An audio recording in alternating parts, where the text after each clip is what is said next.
5 cent 300 ലിങ്സിൽ 2200ഓളം square ഫീറ്റിൽ 4 bedroom attached ബാത്റൂമായി വരുന്ന ഈ വീട് നിർമ്മിച്ചിരിക്കുന്നത് എറണാകുളം ജില്ലയിൽ കാക്കനാടിനും കളമശ്ശേരിക്കും മധ്യത്തിലായി തേവയ്ക്കൽ എന്ന സ്ഥലത്താണ്. നമ്മുടെ ലൊക്കേഷനിൽ നിന്നും കാക്കനാട് ഇൻഫോ പാർക്കിലേക്ക് 6 കിലോമീറ്റർ മാത്രം ദൂരമാണ് വരുന്നത്. മെഡിക്കൽ കോളേജിലേക്കാണെങ്കിൽ 2 കിലോമീറ്റർ മാത്രം ദൂരവും സീപോർട്ട് എയർപോർട്ട് റോഡിലേക്ക് 5 കിലോമീറ്റർ ദൂരവുമാണ് വരുന്നത്.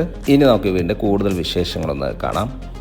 മനോഹരമായ ലൊക്കേഷനിലാണ് ഈ വീട് നിർമ്മിച്ചിരിക്കുന്നത്. നല്ല റോഡ് സൗകര്യം ഈ വീടിന് അവൈലബിൾ ആണ്. തീർത്തും വാസ്തുശാസ്ത്രപരമായി നിർമ്മിച്ച ഈ വീടിന്റെ ദർശനം വരുന്നത് വടക്ക് ദിക്കിലേക്കാണ്. ഈ വീടിന്റെ വാട്ടർ സോഴ്സിനായി കിണർ വെള്ളവും കേബിൾ കണക്ഷൻ നൽകിയിരിക്കുന്നു. എറണാകുളം ടൗണിന്റെ ഏതൊരു ഭാഗത്തേക്കും ഈസിലി ആക്സസ് ലഭിക്കുന്ന ഒരു ഏരിയയിലാണ് ഈ വീട് നിർമ്മിച്ചിരിക്കുന്നത്. വീടിന് ചോദിക്കുന്ന വില 1,15,00,000 രൂപയാണ്. വില തീർച്ചയായും നെഗോഷ്യബിൾ ആണ്. എല്ലാ ബാങ്കുകളുടെ ലോൺ സൗകര്യവും നമുക്കിവിടെ ലഭ്യമാണ്. സൈറ്റ് വിസിറ്റിംഗായി ഒയാസിസ് പ്രോപ്പർട്ടീസിന്റെ സ്ക്രീനിൽ കാണുന്ന നമ്പറിൽ ബന്ധപ്പെടുക. വീട് ഇഷ്ടപ്പെട്ടാൽ പേജ് ഒന്ന് ഫോളോ ചെയ്യാനും